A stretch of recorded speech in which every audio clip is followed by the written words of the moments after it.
అందరికీ పేరు పేరున జేబీఎం తెలియజేసుకుంటూ ఇవాళ మొల్లచింతపల్లి గ్రామంలో అంబేద్కర్ విగ్రహాన్ని ఆవిష్కరించుకుంటున్న ఒక సందర్భం మీరందరూ చూస్తూ ఉన్నారు. ఇది నల్లమల్ల ఫారెస్టు. ఈ నల్లమల్ల అడవుల్లో ఒకప్పుడు అనేక పోరాటాలు నడిచాయి. ఆ పోరాటాల్లో మీ గ్రామం మీకు ఎంతమందికి తెలుసో నాకు తెలియదు. మీ గ్రామం చాలా పుస్తకాల్లో మీ గ్రామం పేరు ఉన్నది. విప్లవోద్యమం నడిచిన కాలంలో వాళ్ళు రాసిన డాక్యుమెంట్లలో, వాళ్ళు వేసిన పుస్తకాల్లో మీ ఊరు పేరు ఉన్నది. అంటే మీ ఊరు చరిత్రలో భాగమైనటువంటి ఊరు. అట్లాంటి ఊరుకు రావటం ఇది నాకు ఇష్టంగా ఈ ఊరికి వచ్చాను నేను. సరే, ఈ ఊరిలో ఉన్న సమస్యలు, రాజకీయ విభేదాలు, వ్యక్తుల మధ్య విభేదాలు, వాటి జోలికి నేను వెళ్ళటం లేదు. ఎందుకంటే ఏ గ్రామంలోకి వెళ్ళినా తప్పనిసరిగా కొన్ని సమస్యలు ఉంటాయి. ఆ సమస్యల వలన, మన మధ్య ఉండే కొట్లాటల వలన అంబేద్కర్ లాంటి మహనీయుడు ఆయన చేసిన పోరాటం, త్యాగం, ఆ విషయాలకి అడ్డు రాకూడదు. అందుకే సమస్యలు ఏమి ఉన్నా సరే వెంకటస్వామికి నేను దాదాపు సంవత్సరం, ఆరు నెలలు, సంవత్సరం అవుతుంది అనుకుంటా, ఆయనకు మాట ఇచ్చాను మీ ఊరికి వస్తా అని. మాట ఇచ్చాను కనుక తప్పనిసరిగా మాట నిలబెట్టుకోవాలి. పైగా నేనేమి దూరం వాడిని కాదు. ఇంతకుముందు నా ముందు మాట్లాడిన మిత్రులు చెప్పారు, ఇదే నల్లమల్ల ఈ ప్రాంతంలో కాస్త ఇక్కడ నుంచి యాపట్ల దాటి, మారేడుదిన్నె ఏపట్ల దాటి ఒక 4 కిలోమీటర్లు పోతే అంబట్పల్లి మా ఊరు.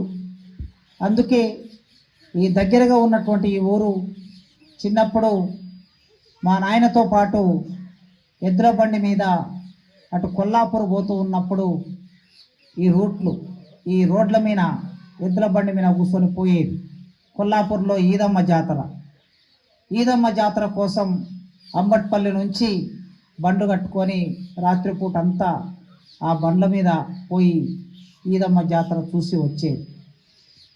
అప్పటి నుంచి ఈ మారేడుదిన్నె, యాపట్ల, మొల్లచింతలపల్లి, ఈ ఊర్లన్నీ, సాతాపూరు, తెలిసిన ఊర్లు.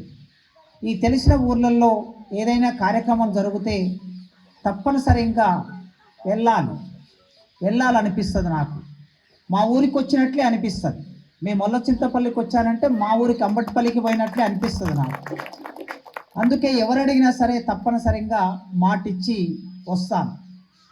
సరే, మాట ఇచ్చిన తర్వాత ఏమైనా సమస్యలు రావచ్చు.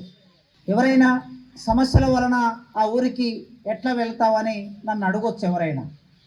కానీ నాకు బుద్ధి ఎరిగినప్పటి నుంచి మాట ఇచ్చిన తర్వాత ఎన్ని సమస్యలు వచ్చినా సరే ఆ మాట నిలబెట్టుకోవడం అనేది నాకున్నటువంటి ఒక గుణం. అందుకే ఆ మాట నిలబెట్టుకోవడం కోసం మీ ఊరికి వచ్చాను. ఇప్పుడు ఈ విగ్రహాన్ని ఆవిష్కరించాను. ఈ విగ్రహాన్ని ఆవిష్కరణ నా చేతుల మీదుగా చేయించారు. అందుకోసం మీ గ్రామ పెద్దలకి నేను కృతజ్ఞతలు తెలియజేస్తున్నాను. ఈ అంబేద్కర్ గురించి నాకన్నా ముందు 2-3 మాట్లాడారు. ఏం చేశాడు అంబేద్కర్, ఎందుకు ఈ విగ్రహం పెట్టుకుంటాం, ఈ విగ్రహం గురించి రేపు ఎప్పుడైనా ఏదో ఇక్కడ కూర్చున్న ఈ పిల్లలు, ఈ చిన్న పిల్లలు, ఇక్కడికి రాని పిల్లలు ఎవరైనా అడగొచ్చు, మిమ్మల్ని అడగొచ్చు. ఇప్పుడు అక్కడ చెల్లె నిలబడింది, ఆమె సంఖలో ఒక బిడ్డను ఎత్తుకొని నిలబడింది. రేపు ఎప్పుడైనా ఆ బిడ్డనే అడగొచ్చు, అమ్మ ఎవరు ఈయన అని అడగొచ్చు. లేదా మీరు నడుచుకుంటూ పోతూ ఉంటే మీ వెంట వచ్చే పిల్లలు నాయన ఎవరు ఈయన అని అడగొచ్చు. అడిగినప్పుడు మరి మీరు చెప్పాలి, తెలిస్తే మీరు చెప్తారు తప్పనిసరిగా. అందుకే కొన్ని విషయాలని మీ ముందు ఉంచుతాను నేను. ఈయన మనకు చుట్టమా, మన పక్క ఊరు, ఇప్పుడు నాది అమ్మడిపల్లి కనుక ఈ ఊర్లో ఎవరో ఒకరు మాదిగోళ్ళలో నాకు చుట్టాలు ఉండొచ్చు. మా ఊరికి ఇక్కడికి సంబంధాలు ఉన్నాయి, ఎవరో ఒకరు ఉండొచ్చు. కనుక నేను మీ ఊరికి చుట్టాను. కానీ ఆయన మన ఊరికి చుట్టం కాదు. ఆయన ఇక్కడికి దాదాపుగా 1000 కిలోమీటర్ల దూరంలో ఉన్న ఊళ్ళో పుట్టాడు. 1000 కిలోమీటర్లు మన రాష్ట్రం కాదు, మన పక్క రాష్ట్రం మహారాష్ట్ర. ఆ తర్వాత దాని పక్కన మధ్యప్రదేశ్. ఆ మధ్యప్రదేశ్ అనే రాష్ట్రంలో పుట్టాడు. అక్కడ పుట్టిన అంబేద్కర్ ఇవాళ భారతదేశంలో చాలా ఊళ్ళో ఆయన విగ్రహాలు పెట్టుకున్నారు. మా ఊళ్ళో ఉన్నది, యాపట్లలో ఉన్నది, మారేడుదిల్లలో ఉన్నది, సాతాపూర్లో ఉన్నది, పెదకొత్తపల్లిలో ఉన్నది, కొల్లాపూర్లో ఉన్నది, నాగర్కర్నూలులో ఉన్నది. అన్ని ఊళ్ళల్లో అంబేద్కర్ విగ్రహాలు ఉన్నాయి. ఎందుకు ఇట్లా అన్ని ఊళ్ళల్లో ఆయన విగ్రహాలు పెట్టుకుంటున్నారు అనేది మనం ఆలోచిస్తే ఆయన గొప్పతనం ఏంటో తెలుస్తుంది. దేశంలో ఇంతమందికి ఆయన బంధువుగా మారిపోయాడు. ఇంతమంది ఆయనను గుర్తు చేసుకుంటున్నారు. ఇంతమంది గుండెల్లో ఆయన గూడు కట్టుకున్నాడు. ఆ గుండెల్లో గూడు కట్టుకోవడానికి ప్రధాన కారణం ఏమిటంటే ఆయన మన కోసమే పోరాటం చేశాడు కనుక. ఎందుకు పోరాటం చేశాడు మన కోసం? మనం ఎవరం? ఈ దేశంలో మనుషులు అందరూ సమానం కాదు. మనుషులందరూ సమానం కాదు. అప్పుడు కాదు, ఇప్పుడు కాదు. ఎందుకు సమానం కాదంటే మనుషులు వారి మధ్యన రకరకాల తేడాలను తీసుకొచ్చారు పెద్దవాళ్ళు. పూర్వకాలంలో 200 ఏళ్ల కిందట, 300 ఏళ్ల కిందట, 1000 ఏళ్ల కిందట కొన్ని సమస్యలు తయారు చేసి మనుషులందరూ వేరువేరుగా ఉండాలి అని చెప్పారు. మాదిగోళ్ళు ఒక దగ్గర ఉండాలి, కుమ్మరోళ్ళు మరో దగ్గర ఉండాలి, గొల్లొళ్ళు ఇంకో దగ్గర ఉండాలి, తెనుగోళ్ళు మరో దగ్గర ఉండాలి, బాపనోళ్ళు మరో పని చేయాలి, కోమటోళ్ళు ఇంకో పని చేయాలి, వెలుమోళ్ళు ఇంకో పని చేయాలి. వీళ్ళందరూ ఒకరినొకరు కలవకూడదు, వీళ్ళు ఒకరినొకరు ముట్టుకోకూడదు, ఒకరింట్లోకి ఒకరు రావద్దు అని తయారు చేసి పెట్టారు. ఆ పూర్వకాలంలో తయారు చేసి పెట్టినటువంటి వాళ్ళు ఎవరైతే ఉన్నారో వాళ్ళు తప్పు చేశారు. ఆ రోజు తయారు చేసి ఎట్లా చెప్పారు అంటే ఈ మనుషులందరూ ఇట్లా ఎందుకు పుట్టారు, ఎందుకు వేరువేరుగా ఉన్నారు అని మనం ఎప్పుడైనా అడిగితే అందరికీ 2 కళ్ళున్నాయి, అందరికీ 2 కాళ్ళున్నాయి, అందరికీ 2 చేతులున్నాయి. ఎవరైనా కత్తి తీసుకొని కోస్తే అందరి శరీరంలోంచి రక్తం ఎర్రగానే వస్తుంది. బాపనోళ్ళ రక్తం తెల్లగా ఉండదు, నల్లగొన్నోళ్ళ రక్తం, మాదిగోళ్ళ రక్తం నల్లగా ఉండదు. వాళ్ళ రక్తమైనా వీళ్ళ రక్తమైనా ఎవరి రక్తమైనా ఏ కులం వాళ్ళదైనా ఎర్రగానే ఉంటుంది. మరి మనుషులందరూ ఒకేలాగా ఉన్నప్పుడు ఎందుకు ఇట్లా తక్కువ వాళ్ళు ఎక్కువ వాళ్ళు తయారు చేశారని చూస్తే ఆ రోజుల్లో ఈ తప్పు చేయటం మూలంగా అది ఇప్పటికీ ఎంతో కొంత కొనసాగుతూ ఉన్నది. ఎవరి ఇంట్లో వాళ్ళే ఉంటూ ఉన్నారు, ఎవరి ఇంట్లో ఎవరి కులంలో వాళ్ళే పెళ్లిళ్ళు చేసుకుంటారు, ఎవరి కులానికి సంబంధించి వాళ్ళే ఆలోచిస్తూ ఉంటారు. ఇదంతా పోవాలి అని ఇంకా ఎంత ఘోరంగా ఉండేదంటే ఆయన పుట్టిన ఆ రోజుల్లో దాదాపు ఆయన 140 సంవత్సరాల కిందట ఈ దేశంలో పుట్టాడు. పుట్టినప్పుడు ఆ రాష్ట్రంలో ఎవరైనా సరే ఇట్లాంటి ఒక రోడ్డు మీద నడుచుకుంటూ పోతే మాలమాదిగలు ఈ రోడ్డు మీద నడుచుకుంటూ పోతూ ఉంటే ఫస్ట్ వాళ్ళ ఇంట్లో నుంచి బయటకు వచ్చేటప్పుడు మాదిగొల్ల వాడ ఉంటుంది. ఆ మాదిగొల్ల వాడ నుంచి బయటకు వచ్చినప్పుడు ఆ మాదిగైన బయటకు వస్తున్నాడు, ఆ మాలైన బయటకు వస్తున్నాడని ఊళ్ళో ఉన్న వాళ్ళందరికీ తెలవాలంటే ఎట్లా తెలుస్తుంది? ఒక మనిషి గట్టిగా చెబితే తెలియదు. అందుకు ఏం చేసేవాళ్ళంటే ఆయన మెడలో ఒక గంట కట్టేవాళ్ళు. మనం ఎద్దుకు గంట కడతాం కదా, అట్లా ఒక గంట కట్టేవాళ్ళు. ఆయన ఇంట్లో నుంచి వస్తుందంటే గంట శబ్దం వస్తుంది. గంట శబ్దం వస్తుందంటే వేరే కులం వాళ్ళందరూ మాదిగా అయినా మాల అయినా వస్తున్నాడు గనక మనం అందరం ఇంట్లోకి వెళ్ళి తలుపు పెట్టుకోవాలి, వాళ్ళ ముఖం చూడొద్దు, వాళ్ళ గాలి మనకు పారొద్దు అని చెప్పారు. అట్లా గంట కట్టుకొని ఆయన రోడ్డు మీద నడుచుకుంటూ వస్తాడు. ఎందుకు వస్తాడు రోడ్డు మీద? అసలు ఊళ్ళో ఏం పని ఆయనకి? ఊళ్ళో ఎవరు కూడా ఆయన దగ్గరికి రానియనప్పుడు ఎందుకు రావాలి ఊళ్ళకి అని అంటే, ఊళ్ళకి ఎందుకు రావాలంటే ఆ ఊరును శుభ్రం చేయాలి, రోడ్లు ఊడ్చాలి. ఎవరైనా ఇంటి ముందల వాళ్ళ పశువులను చచ్చిపోతే, ఆవో ఎద్దో చచ్చిపోతే ఆ చచ్చిన పశువుని తీసుకెళ్లి బయట పడేయాలి. ఆ పని కోసం రావాలి ఊళ్ళో. ఆయనకేమీ మేలు చేయడం కోసం కాదు, మంచి జరగడం కోసం కాదు. వాళ్ళ ఇంటి ముందర పశువు చచ్చిపోతే తీసుకెళ్లడం కోసం వచ్చిన మనిషి, ఆ మనిషిని వాళ్ళు చూడరు. ఆ మనిషి గాలి వాళ్ళకు సోకకూడదు. అట్లా సోకకుండా చేశారు. ఇట్లాంటి రోజులు నడుస్తూ ఉన్నప్పుడు ఆ మనిషి మట్టి రోడ్లు కదా, ఆ మట్టి రోడ్లలో ఏమైతుంది? ఆయన పాదం పడుతుంది, ఆయన కాలు జాడబడుతుంది. జాడబడినప్పుడు మళ్ళీ ఎవరైనా వేరే కులం వాళ్ళు నడుచుకుంటూ పోతూ ఉంటే వాళ్ళ జాడ, వాళ్ళ కాలు పాదం ఈ మాలైనా మాదిగైనా నడుచుకుంటూ పోయినప్పుడు జాడలు పడితే మళ్ళీ వాళ్ళు వచ్చి దీన్ని తొక్కితే కూడా మైల పడుతుందంట. మరి ఆ తొక్కితే మైల పడుతుంది కనుక ఈయన జాడలన్నీ ఉండకూడదు రోడ్డు మీద. ఎక్కడ పోవాలి, ఎట్లా పోతాయి మన కాళ్ళ జాడలు. అందుకే ఏం చేశారంటే వెనుక ఒక పెద్ద చీపురు కట్టుకొని రావాలి మాల మాదిగా ఆయన. ఆ చీపురు కట్టుకొని ఈయన నడుచుకుంటూ పోతుంటే వెనుక చీపురు ఊడ్చుకుంటూ వస్తుంది, ఆయన జాడలు కనిపించకుండా చేస్తుంది. మరి మనం మనుషులం కదా, మనుషులైనప్పుడు ఏదైనా వాసన వస్తుంది. ఏదైనా వాసన వచ్చినప్పుడు మన నోట్లో ఉన్న ఉమ్మిలి బయట ఉమ్మియాలి. ఉమ్మిలి కూడా బయట ఉమ్మిస్తే అది రోడ్డు మీద పడితే ఆ ఉమ్మిలి మళ్ళీ వేరే కులం వాళ్ళు తొక్కుతారని ఏం చేసేవాళ్ళంటే ఆ మాలమాది వాళ్ళకి ఈ మూతికి ఒక ముంత కట్టేవాళ్ళు. ఈ మూతికి ఒక ముంత కట్టుకొని రావాలి ఆ మనిషి. ఉమ్మిలి వచ్చినప్పుడు ఆ ముంతలోనే ఉమ్మియాలి. అంటే మన జాడ కనిపించకుండా వెనక చీపురు కట్టిండ్రు, మనం వస్తున్నామని తెలవడానికి మెడలో గంట కట్టిండ్రు, మన ఉమ్మిలి ఉమ్మించుకోవడానికి మన మూతికి ముంత కట్టిండ్రు. ఇట్లా తయారు చేసిండ్రు. అట్లాంటి రాష్ట్రంలో పుట్టిండు ఆయన. ఆ అంబేద్కర్ అనే పెద్ద మనిషి అలాంటి రోజుల్లో పుట్టాడు. అలాంటి రోజుల్లో పుట్టిన తర్వాత వాళ్ళ నాన్న కొద్దిగా చదువు లేకపోయినా వాళ్ళ నాన్న ఒక ఉద్యోగం చేశాడు, మిలిటరీలో ఉద్యోగం చేశాడు. మిలిటరీలో ఉద్యోగం చేసిన తర్వాత ఆ మిలిటరీ ఉద్యోగం చేసి తన కుటుంబాన్ని సాదుకున్నాడు. 14 మంది పిల్లలు, పెద్ద కుటుంబం, సంతానం. అందరూ ఒకేసారి పడుకుంటే ఇల్లు సరిపోదు. అంబేద్కర్ వాళ్ళ నాయన అందరూ ఒకేసారి పడుకుంటే ఇల్లు సరిపోదు. అందుకోసమే ఏం చేసేవాళ్ళు, ఒకరు మేల్కొని కూర్చోవాలి, మిగతా వాళ్ళు పడుకోవాలి. అంబేద్కర్ పడుకుంటే వాళ్ళ నాయన లేచి కూర్చునేవాడు. అంబేద్కర్ వాళ్ళ నాయన పడుకోవాలంటే అంబేద్కర్ లేచి కూర్చొని చదువుకునేవాడు. అట్లాంటి కుటుంబంలో పుట్టాడు. అయినా మరి ఆ రోజుల్లో మనల్ని బడికి రానిస్తారా? బడికి రానియలేదు. ఆయనను కూడా బడికి రానియలేదు. వాళ్ళ నాయన అంబేద్కర్ని తీసుకెళ్లి బడిలో చేర్పిద్దాం అనుకున్నాడు. పాపం నా కొడుకుని చదివించాలి అనుకున్నాడు ఆయన. అనుకొని బడికి తీసుకెళ్ళాడు. తీసుకెళ్తే అంబేద్కర్ని ఎవ్వరు బడిలో చేర్చుకోలేదు. మొదలు ఆయన పేరు అంబేద్కర్ కాదు, భీమరావు. ఆయన పుట్టినప్పుడు వాళ్ళ నాన్న పెట్టుకున్న పేరు భీమరావు. ఈ భీమరావు ఈయన పేరు భీమరావు. ఆయన తీసుకొని వెళ్ళిండు వాళ్ళ నాయన. తీసుకొని బడిలో చేర్పిద్దామని పోతే బడిలో ఎవరు చేర్చుకోలేదు. చివరికి ఒక పెద్ద మనిషి, ఒకసారి బ్రాహ్మణుడు, బ్రాహ్మణులు కూడా మంచి వాళ్ళు ఉంటారు.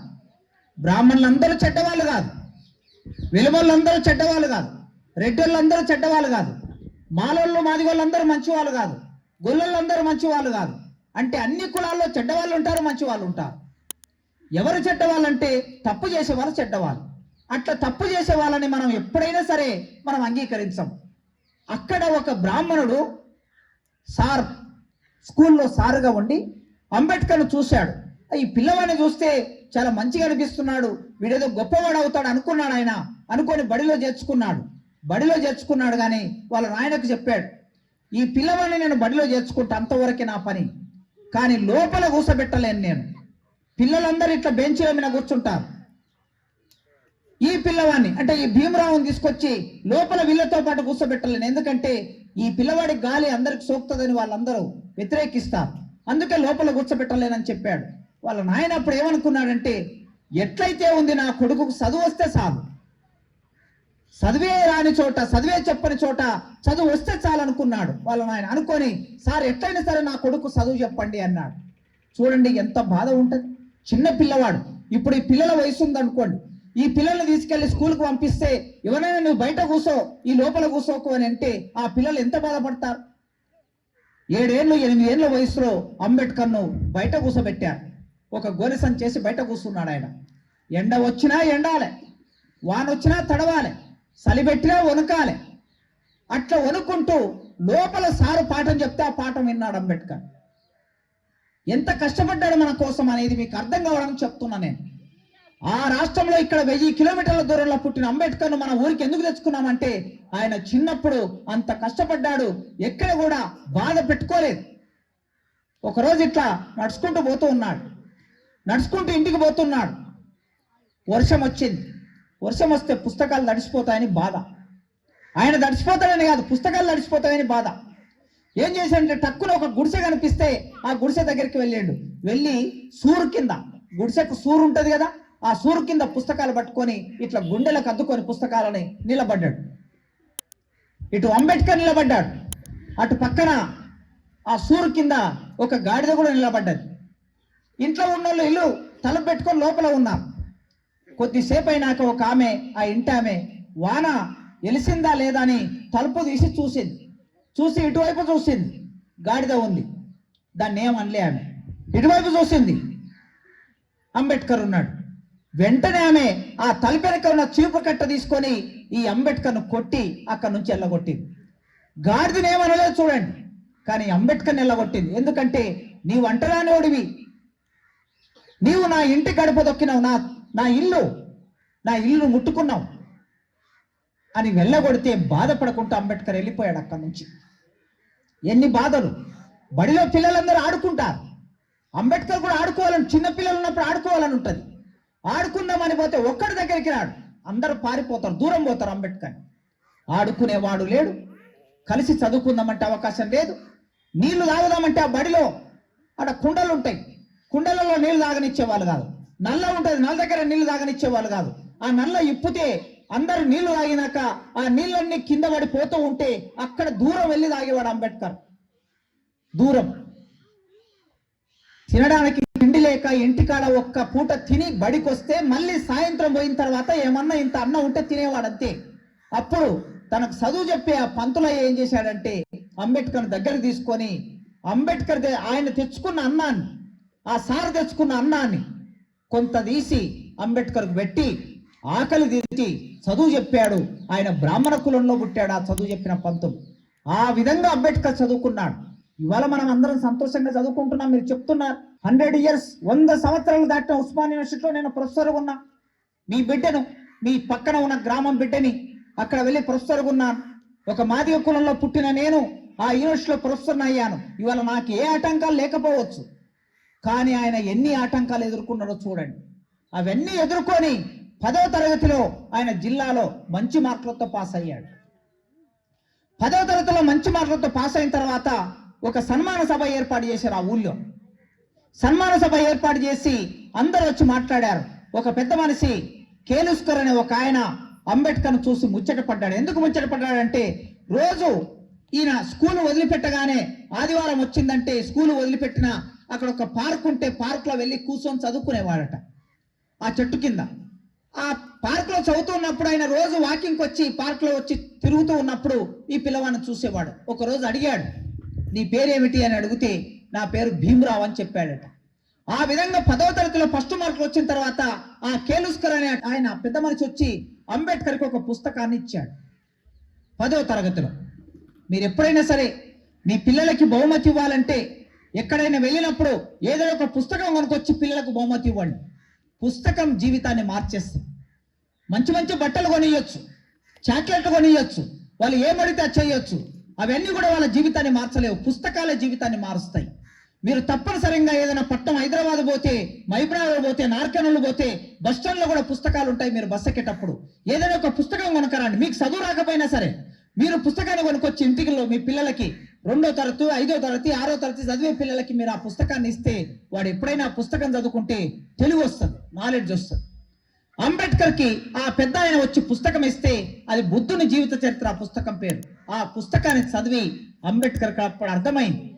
ఏమర్థమైందంటే అసలుకి మనుషులైన ఎందుకు తక్కువ చూస్తున్నారు, గుడిలోకి ఎందుకు రాణిస్తలేరు, బడిలోకి ఎందుకు రాణిస్తలేరు, ఎవరెందుకు ముట్టుకొని ఇస్తలేరు, నీళ్ళెందుకు తాగనిస్తలేరు, తనతో పాటు ఎందుకు ఆడుకోవటం లేదు, ఇవన్నీ అర్థం చేసుకున్నాడు మెల్లగా. ఆ బుద్ధుడి చరిత్ర చదవటం మూలంగా అంబేద్కర్కి అర్థమైంది. ఆ తర్వాత ఆయన బాంబే వెళ్ళి చదువుకున్నాడు. అక్కడి నుంచి అమెరికా వెళ్ళాడు. ఆ రోజుల్లో అమెరికా వెళ్ళినటువంటి అతి కొద్ది మందిలో అంబేద్కర్ ఒక్కడు. ముఖ్యంగా దళిత కులం నుంచి వెళ్ళిన వాడు అంబేద్కర్ ఒకే ఒక్కడు అమెరికా వెళ్ళాడు. చాలా గొప్పగా చదువుకున్నాడు అక్కడ వెళ్ళి. ఆయన ఏమి నిరాశ చెందలేదు. ఇన్ని బాధలున్నా సరే ఆయన ఏమనుకున్నాడంటే నాకు చదువు లేదు కదా అందుకే నన్ను తక్కువ చూస్తున్నారు అనుకున్నాడు. అక్కడికి వెళ్ళిన తర్వాత అమెరికాలో మనలాగా కులం ఉండదు, అందరూ సమానంగా ఉంటారు, అందరూ ఒకేలాగా జీవిస్తారు. అక్కడ కాలేజీకి వెళ్ళాడు. కాలేజీకి వెళ్తే అందరితో పాటు మంచిగా టేబుల్ మీద కుర్చీ మీద కూర్చుంటున్నాడు దర్జాగా. మంచిగా కోట్ వేసుకున్నాడు, కుర్చీ మీద కూర్చున్నాడు. అందరు కలిసి మాట్లాడుకుంటున్నారు, షేక్ హ్యాండ్ ఇస్తున్నారు. ఇక్కడైతే మన దేశంలో ఒక మనిషి ముట్టుకోడు, ఒకని చెయ్యి ఒకరికి ఇవ్వరు కదా ఆ రోజుల్లో. కానీ అక్కడికి వెళ్ళిన తర్వాత అంబేద్కర్ షేక్ హ్యాండ్ ఇస్తూ ఉన్నారు. అందరూ కలిసి కూర్చొని టేబుల్ మీద అందరూ ప్లేట్లు పెట్టుకొని ఒకే దగ్గర భోజనం చేస్తూ ఉన్నారు. సాయంత్రం అయిన తర్వాత బ్యాడ్మింటన్ పట్టుకొని అందరూ ఆడుకుంటూ ఉన్నారు గ్రౌండ్ లో. ఈ గొప్పతనాన్ని అంబేద్కర్ అమెరికాలో చూశాడు, ఇక్కడ చూడలేకపోయాడు. కానీ అంబేద్కర్ పట్టుదలతో కష్టపడి చదువుకున్నాడు, గట్టిగా చదువుకున్నాడు. కష్టపడి ఎందుకు చదువుకున్నాడంటే ఈ దేశంలో నా బిడ్డలు, నా ప్రజలు ఊరికి దూరంగా పూరి గుడిసెలల్లో చెత్తల దగ్గర పనులు చేసుకుంటా, వ్యవసాయం చేసుకుంటా, చదువు లేక, సంధ్య లేక, సంపద లేక, తినడానికి తిండి లేక నా ప్రజలందరూ బాధపడుతున్నారు. వాళ్ళందరినీ పైకి తీసుకురావాలంటే నేను నా ప్రజల కోసం చదవాలి అని ఆనాడు అమెరికాలో అంబేద్కర్ నిర్ణయించుకున్నాడు. చదువుకున్నాడు, చదివి మళ్ళీ తిరిగి వచ్చాడు ఇక్కడ మన దగ్గరికి. అయితే అంబేద్కర్ చదువుకోవడానికి అంత దూరం వెళ్ళాలంటే డబ్బు ఎట్లొస్తుంది, అమెరికా వెళ్ళాలంటే డబ్బు ఎట్లొస్తుంది? ఆ రోజుల్లో మరొక పెద్ద మనిషి సాయం చేశాడు అంబేద్కర్కి. ఆయన కూడా వేరే పై కులం వాడు, పెద్ద కులం ఆయన, బరోడా మహారాజు. ఈ బరోడా మహారాజు అనేట ఆయన 25 రూపాయలు ఇచ్చాడు అంబేద్కర్.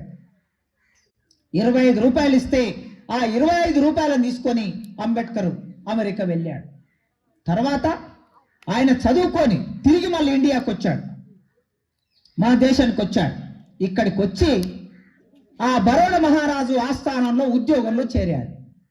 ఉద్యోగంలో చేరినాక అంబేద్కర్ చిన్నప్పుడు ఏమనుకున్నాడు, నాకు చదువు రాదు గనక నన్ను దూరం పెడుతున్నారు అనుకున్నాడు. ఇప్పుడు ప్రపంచ చదువు చదువుకున్నాడు కదా, ఇప్పుడు అందరు సమానంగా చూస్తారని అనుకున్నాడు అంబేద్కర్. వెళ్ళి అక్కడ ఉద్యోగంలో చేరాడు. చేరిన తర్వాత టేబుల్ మీద, కుర్చీ మీద కూర్చున్నాడు. అందరు కుర్చీల మీద కూర్చున్నారు ఆ రాజు ఆస్థానంలో. అంబేద్కర్ కూడా కూర్చున్నాడు.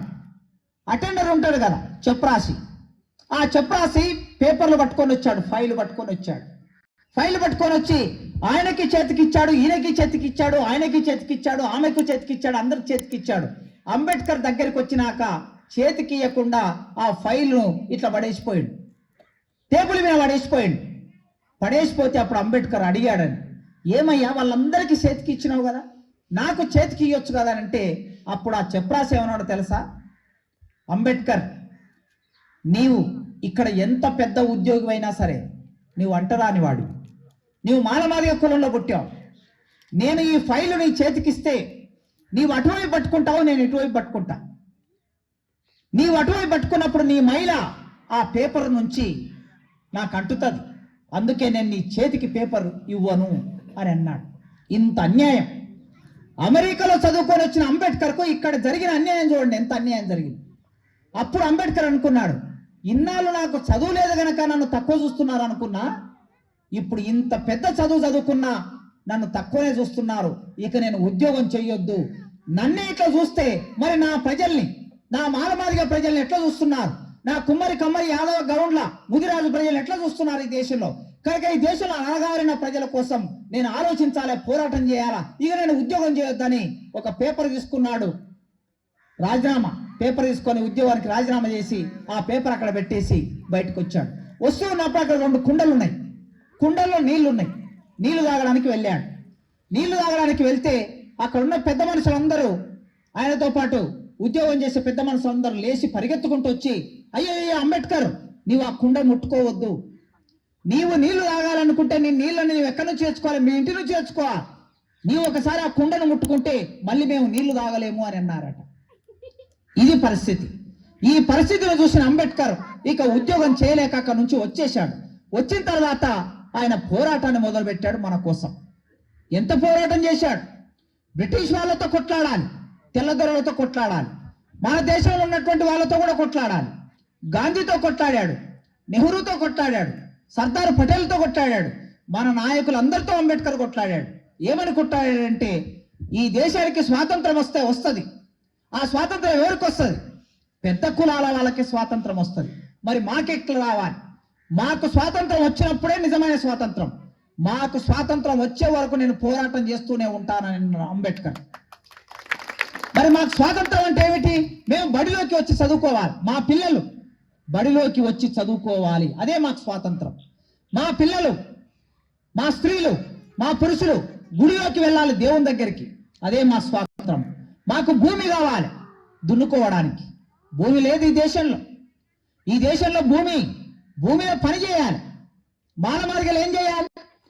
కోతకు కలుపు చేయాలి, కలుపు తీయాలి, నాట్లేయాలి, కలుపు తీయాలి, కోత కోయాలి, కుప్ప కొట్టాలి, బస్తాలు మోసి తీసుకెళ్లి వాళ్ళ ఇంట్లో పడేయాలి.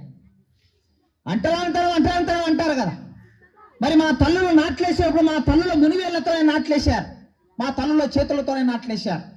నారు బీకినప్పుడు మా తల్లులు నారు బీకారు, కోత కోసేటప్పుడు మా తల్లులు కోత కోశారు, కుప్ప కొట్టినప్పుడు మా అన్నలు మా తండ్రులు కుప్ప కొట్టారు, బస్తాలకు నింపారు. మరి అంటరానితనం అంటారు కదా. మరి మా వాళ్ళు చేస్తున్న ఈ పని అంతా అంటరానితనమే అయితే ఒకవేళ ఈ అంటుబడినటువంటి ఈ అన్నం మీరు తినలేరు. ఎందుకు తినలేరు? మేము ఎప్పుడో పని చేసినప్పుడు మా చెమట మా కన్నీళ్లు మొత్తం ఆ గింజల్లో కలిసిపోయినాయి. కలిసిపోయిన తర్వాత ఇప్పుడు మీరు నైవేద్యం పెడుతున్నారు మీ దేవునికి, మీరు భోజనం చేస్తున్నారు.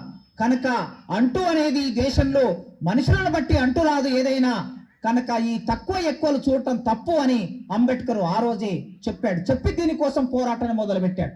అసలు ఎవడయ్యా ఈ దేశంలో ఒకరు ఎక్కువ ఒకరు తక్కువ అని చెప్పినోడు?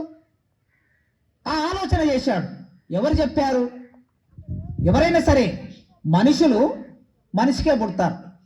మనం అందరం మన తల్లికి పుట్టాం. తల్లి గర్భంలో కడుపులో 9 నెలలు ఉండి 9 నెలల తర్వాత తల్లి పురిటి నొప్పులు అనుభవించి మనల్ని కన్నది.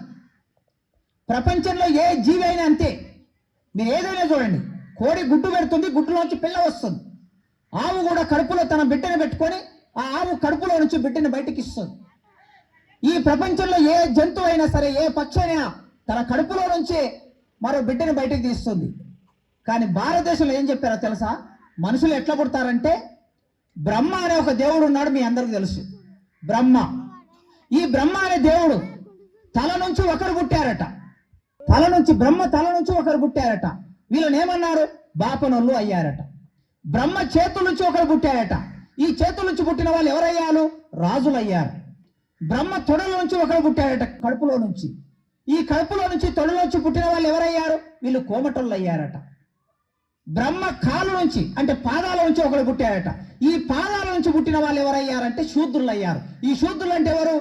బాపనోళ్ళు, రాజులు, కోమటోళ్ళు. ఈ ముగ్గురు కాకుండా ఇక మిగతా వాళ్ళందరూ కాళ్ళ నుంచి పుట్టారట. ఈ మిగతా వాళ్ళు అంటే ఎవరు? రెడ్లు, వెలుమలు, కాపులు, కమ్మలు, యాదవులు, ముదిరాజులు, తెనుగొళ్ళు, మాలళ్ళు, మాదిగళ్ళు, కుమ్మరళ్ళు, కమరళ్ళు, సాకరళ్ళు. ఈ అన్ని కులాలు ఎక్కడి నుంచి పుట్టారట? కాలు నుంచి పుట్టారట. ఇప్పుడు రెడ్డళ్ళు, వెలువళ్ళు ఎక్కువ అని అంటారు కదా, వాళ్ళు కూడా వాళ్ళ లెక్క ప్రకారం కాళ్ళ నుంచే పుట్టారు. అట్లా అంబేద్కర్ మొదలు ఈ పుస్తకాన్ని బయట తీశాడు. ఎవడైనా దీన్ని రాసేవాడు? తల నుంచి ఎవరైనా పుడతారా? చేతుల నుంచి ఎవరైనా పుడతారా? తొడల నుంచి ఎవరైనా పుడతారా? పాదాల నుంచి ఎవరైనా పుడతారా? ఒకవేళ అట్లా పుట్టితే మనకు చాలా ఊళ్ళల్లో అప్పుడప్పుడు కొద్ది మందికి పిల్లలు గారు, పెళ్ళైన తర్వాత పిల్లలు గారు. మరి పిల్లలు కాకపోతే తల నుంచి పిల్లలను తీయొచ్చు కదా, చేతుల నుంచి తొడల నుంచి పాదాల నుంచి పిల్లలను తీయొచ్చు కదా. డాక్టర్ దగ్గరికి ఎందుకు వెళ్తారు? కనుక అంబేద్కర్ ఇది తప్పు, ఇది చెప్పినోడు ఎవడున్నాడో వాడు తప్పు. తల నుంచి పుట్టినవాడు బ్రాహ్మణుడు కనుక చాలా ఎక్కువ బ్రాహ్మణుడు పైన ఉంటాడు. చేతుల నుంచి పుట్టినవాడు రాజు కనుక రాజ్యం వెళుతాడు. ఈ తొడల నుంచి పుట్టిన వాళ్ళు కోమటలు కనుక వ్యాపారం చేస్తారు. వీళ్ళందరికీ ఏం చేసి పెట్టాలి? పాదం నుంచి పుట్టినవాడు రెడ్డళ్ళు, వెలమళ్ళు, కాపళ్ళు, కమ్మళ్ళు, యాదవులు, ముదిరాజులు, మాలళ్ళు, మాదిగళ్ళు, కుమరళ్ళు, కమరళ్ళు ఏం చేయాలంటే వీళ్ళ ముగ్గురికి సేవ చేసి పెట్టాలంట. వీళ్ళు ఇంట్లో కూర్చొని తింటారట, పని చేయరట, ఇంట్లో కూర్చుంటారట. వీళ్ళకి వీళ్ళు సేవ చేసి పెట్టాలి కులాలన్నీ. ఇది రాశారు. ఈ రాసిన దాన్ని తప్పని మొట్టమొదలు అంబేద్కర్ చెప్పాడు. ఇది తప్పు, ఎవడు రాశాడో రాసేవాడు దుర్మార్గుడు అని దాన్ని పక్కన పెట్టాలని అంబేద్కర్ మొదలుపెట్టి భారతదేశంలో మనుషులందరూ కూడా సమానంగా ఉండాలి, సమానంగా ఉండే రోజు కోసం మనం ప్రయత్నం చేయాలని అంబేద్కర్ ఆలోచించి చివరికి ఏం చేశాడంటే భారతదేశం నుంచి బ్రిటిష్ వాళ్ళు వెళ్ళిపోతూ ఉన్నప్పుడు రాజ్యాంగం రాయాలి. రాజ్యాంగం అంటే మనం ఎట్లా పరిపాలించుకోవాలని. ఇప్పుడు మీ ఊరి సర్పంచ్ చెప్పాడు కదా, ఈ దేశాన్ని పరిపాలించుకోవాలంటే ఒక రాజ్యాంగం ఉండాలి. ఆ రాజ్యాంగం ఎవరు రాయాలా? చాలా సమస్య. గాంధీ ఏ కులంలో పుట్టాడు? కోమటి కులంలో పుట్టాడు. నెహ్రూ ఏ కులంలో పుట్టాడు? బ్రాహ్మణ కులంలో పుట్టాడు. సర్దార్ పటేల్ ఏ కులంలో పుట్టాడు? పటేల్ కులంలో పుట్టాడు. రాజేంద్ర ప్రసాద్ ఏ కులంలో పుట్టాడు? బ్రాహ్మణ కులంలో పుట్టాడు. వీళ్ళందరూ చూస్తే వీళ్ళు ఎవరైనా రాజ్యాంగం రాస్తారా అని చూస్తే ఎవరికి రాయడం సాధ్యం కాదు. గాంధీ రాయలేకపోయాడు, నెహ్రూ రాయలేకపోయాడు, పటేల్ రాయలేకపోయాడు, చిట్ట చివరికి వాళ్ళు ఏమైంది, అంబేద్కర్ ఊరికి దూరంగా అంటరాని గుడిసెల్లో పుట్టిన అంబేద్కర్, దూరం ఉంచిన అంబేద్కర్, ఈ దేశానికి అంబేద్కర్ లేకపోతే దేశానికి రాజ్యాంగమే లేదు. చివరికి రాజ్యాంగం రాసి దేశానికి అంబేద్కర్ ఇచ్చాడు. ప్రపంచ మేధావి గనక అంబేద్కర్, ఐక్యరాజ్య సమితి అంబేద్కర్ ప్రపంచ మేధావి అని చెప్పింది. మొన్న ఒక 5-6 ఏళ్ల కిందట అంబేద్కర్ను ఐక్యరాజ్య సమితి ఏం చెప్పిందంటే ఈయన ప్రపంచ మేధావి అని చెప్పింది. గాంధీని చెప్పలే, నెహ్రూను చెప్పలే, సర్దార్ పటేల్ చెప్పలే, బాబు రాజేంద్ర ప్రసాద్ చెప్పలే, ఇందిరాగాంధీని చెప్పలే, సుభాష్ చంద్ర బోస్ చెప్పలే, ఎవరిని ప్రపంచ మేధావి అని చెప్పలే. అంబేద్కర్ ప్రపంచ మేధావి అని ఎవరు చెప్పారు? ఐక్యరాజ్య సమితి చెప్పింది. ఐక్యరాజ్య సమితి అంటే ఎవరు? ఈ మొత్తం దేశంలో ఉన్నటువంటి అన్ని, ప్రపంచంలో ఉన్న అన్ని దేశాలకి అది ఒక సంస్థ. వాళ్ళు చెప్పిన మాట అది. అంత పెద్ద మేధావి దేశానికి రాజ్యాంగం రాసేటప్పుడు చాలా పోరాటం చేశాడు.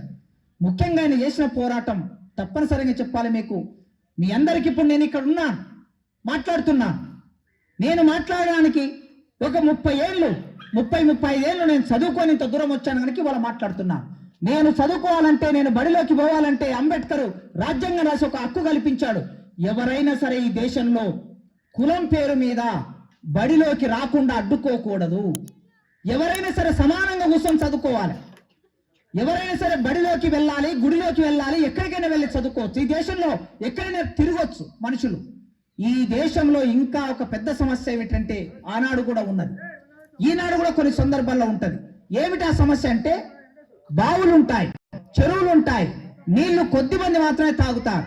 ఒక్కొక్కరికి కులాన్ని బట్టి చెరువులు ఉంటాయి. వీళ్ళందరూ ఆనాడు అంబేద్కర్ ఏం చెప్పాడు, కొన్ని కులాలు మాత్రమే నీళ్ళు ఎందుకు తాగాలి, అన్ని కులాల వాళ్ళు తాగొచ్చు నీళ్లు. ఎందుకంటే ఆ నీళ్లు ప్రభుత్వం తోవించిన చెరువు, అది వర్షం ద్వారా వచ్చిన నీళ్లు. ఆ నీళ్ళని ఒక్కరు మాత్రమే ఎందుకు తాగాలి, ఇద్దరు మాత్రమే ఎందుకు తాగాలి, కొన్ని కులాలు మాత్రమే ఎందుకు తాగాలి? నీళ్లలో, బావులలో, చెరువులలో అందరికి సమానమైన నీళ్లు తాగే హక్కు ఉండాలని అంబేద్కర్ రాజ్యాంగం రాశాడు. ఈ ఊళ్ళో నడుచుకుంటూ పోతూ ఉంటే చీపురు ఎందుకు కట్టాలి, మూతికి ముంతెందుకు కట్టాలి? కనుక ముంత ఉండకూడదు, చీపురు ఉండకూడదు, మనుషులందరూ సమానంగా జీవించే రోజు రావాలని అంబేద్కర్ రాజ్యాంగం రాశాడు. ఆ రాజ్యాంగం వలన ఇవాళ మనం అందరం సంతోషంగా ఉండగలుగుతున్నాం. మీ ఊళ్ళో మీరందరూ ఇప్పుడు ఈ కుర్చీల మీద కూర్చున్నారు, వేదిక మీద కూడా కూర్చున్నారు. వేదిక మీద ఇక్కడ అన్ని కులాల వాళ్ళు ఉన్నారు.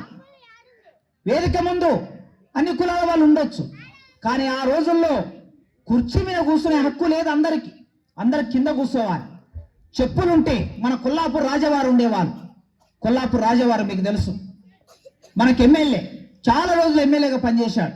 నేను చిన్నగా ఉన్నప్పుడు చూసిన, మా నాయనమ్మ ఉండేది. మా నాయనమ్మ అప్పుడు వెట్టి మాదిగానే ఉండేది, వెట్టి చేసేవాళ్ళు. ఈ వెట్టి చేయడం కోసం ఎక్కడో మన ఊళ్ళ నుంచి నడుచుకుంటా పోయి కట్టెల మోపు తీసుకెళ్ళి అక్కడ వేసి ఆ తర్వాత ఆ రాజవారి కోటను మొత్తం ఊడ్చి వచ్చేవాళ్ళు. ఊరికింత కొద్ది మంది వెళ్ళి వెట్టి చేసేవాళ్ళు.